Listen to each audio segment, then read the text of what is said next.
द्वारिका में भगवान श्री कृष्ण की लीलाएं।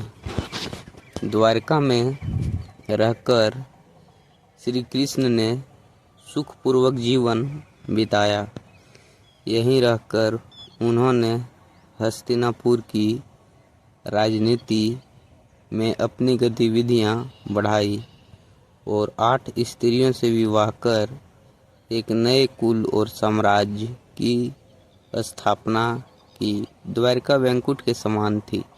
कृष्ण की 8 पत्नियां थी: रुक्मिणी, सत्यभामा, जामवंती, मित्रवंधा, सत्या, लक्ष्मणा, भद्रा और कालिंदी।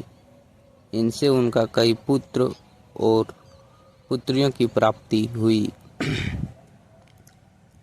इसके बाद कृष्ण ने भौमासुर, नरकासुर द्वारा बंधक बनाई गई लगभग 16,000 स्त्रियों को मुक्त कराकर उन्हें द्वारिका में शरण दी।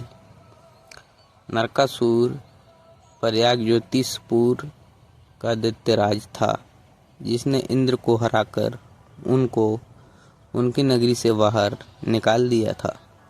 नरकासुर के अत्याचार से देवतागण त्राहि त्राहि कर रहे थे। वह वरुण का छत्र, अदिति के कुंडल और देवताओं की मणि छीनकर त्रिलोकी विजय हो गया था। वह पृथ्वी की हजारों सुंदर कन्याओं का अपहरण कर उनको बंदी बनाकर उनका शोषण करता था। मुक्त कराई गई वो सभी स्त्रियां कृष्ण की पत्नियां या रखेल नहीं थी, बल्कि उनकी सखियां और शिष्या थी, जो उनके राज्य में सुखपूर्वक, स्वतंत्रतापूर्वक अपना अपना जीवन यापन अपने तरीके से कर रही थी। पांडवों से कृष्ण की मुलाकात एक दिन पंचाल के राजा द्रुपद द्वारा द्रौपदी स्वयंवर का आयोजन किया गया। उस काल में पांडव के वनवास के 2 साल में से अज्ञातवास का 1 साल बीत चुका था। श्री कृष्ण भी उस स्वयंवर में गए। वहां उनकी बुआ कुंती के लड़के पांडव भी मौजूद थे। यहीं से पांडवों के साथ कृष्ण की घनिष्ठता का आरंभ हुआ। पांडव अर्जुन मस्तक से भेद कर द्रौपदी को प्राप्त कर लिया और इस प्रकार अपनी धनुर्विद्या का कौशल अनेक देश के राजाओं के सक्षम प्रकट कर दिया। अर्जुन की इस कौशलता से श्री कृष्ण बहुत प्रसन्न हुए। वहीं उन्होंने पांडवों से मित्रता बढ़ाई और वनवास की समाप्ति के बाद वो पांडवों के साथ हस्तिनापुर पहुँचे।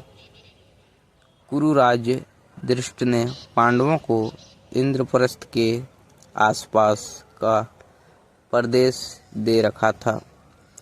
पांडवों ने कृष्ण के द्वारिका निर्माण संबंधित अनुभव का लाभ उठाया।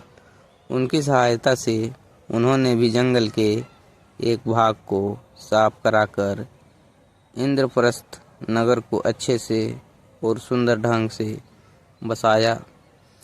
इसके बाद कृष्ण द्वारिका लौट गए।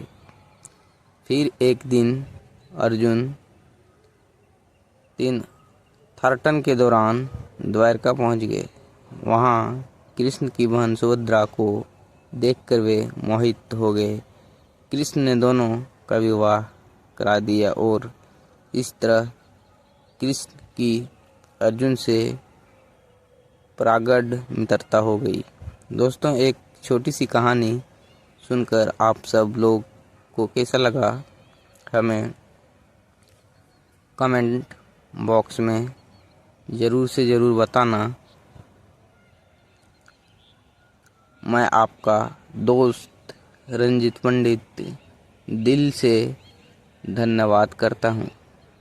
और अच्छा लगे तो चैनल को लाइक सब्सक्राइब कर देना मेरे प्यारे सभी मित्रों। धन्यवाद। हंसते रहिए, मुस्कुराते रहिए, खुश रहिए।